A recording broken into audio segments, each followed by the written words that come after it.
Matagumpay na nakapagboto sa Gogon Central School sa Barangay 38 Gogon, Legazpi City si Ako Bicol Party List Congressman Saldico alas 11:15 kaninang umaga. Ikinatuwa ni Ko na naging maayos ang kanyang pagboto at positibo siya sa magiging resulta ng halalan batay na rin sa mga survey. Ayon sa kanya, ang tagumpay sa survey ng kanyang mga kaalyado, kabilang sina gubernatorial candidate Joey Salceda at 2nd District Congressional candidate Christopher Quitoco, ay isang malakas na indikasyon ng pagtitiwala ng publiko sa kanilang adhikain.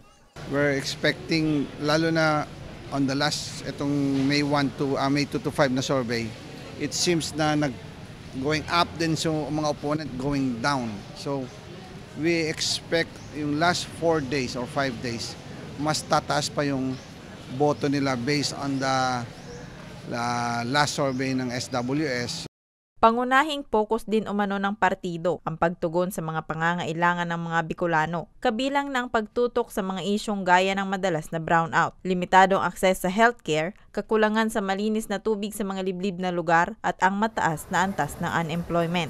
And I'm very thankful to Governor Joey Salceda that nagkaisa po kami na una-una yung pinaka-primary problem ng Albay is the electricity, and hindi pa sila nakakaupo, and ako pa lang is we already put up 3 substations.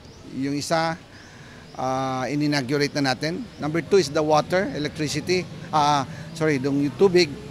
Maraming bayan, as per our survey sa SWS, sa Pulse Asia, almost majority ng towns in Albay, yan ang problema.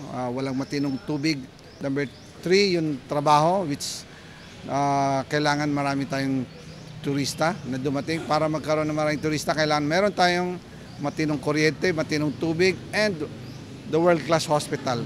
Alas 4 naman ng hapon na magtungo at magboto sa Dita Elementary School si Mayor Attorney Alfredo Garbin Jr., ang second nominee ng partido. Ayon kay Garbin, mas pag-iibayuhin pa nila ang pagtatrabaho sa Kongreso para makapagpaabot ng tulong sa mga Bicolano.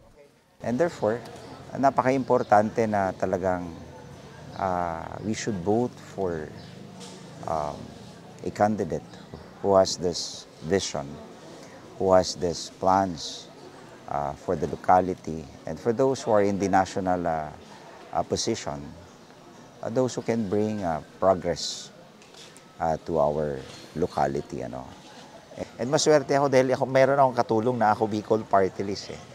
Nagpasalamat din si Kong Saldi at Mayor Garbin sa patuloy na suporta ng mga Bicolano sa Ako Bicol Party List. Para sa mga balitang Tatak Bicol, Rose Bilista.